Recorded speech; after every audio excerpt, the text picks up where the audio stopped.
she read it and reached out to him, said how much she was touched by it. And so he kind of struck up this friendship, and in doing so, he thought, wow, I think this could be a film. So he called Mark Mitten. Mark's here. Where's Mark? Mark, who was producer on Abacus with me.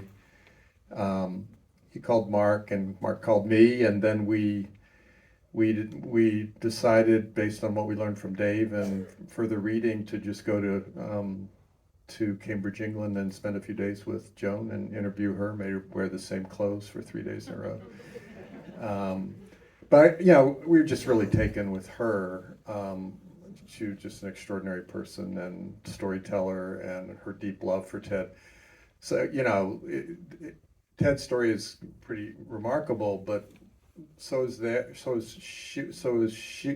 is, and the two of them together, and that was a really big part of the appeal to tell the story. I came away from that first shoot saying, this is a love story as much as it's a geopolitical story or a story about the bomb and or a spy story.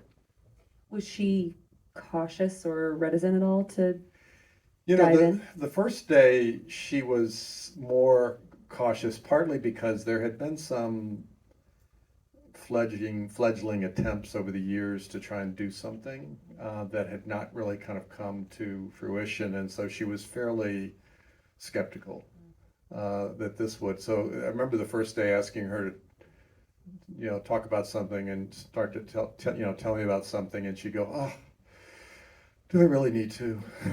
I was like, that's sort of the point. like, yeah, you need to.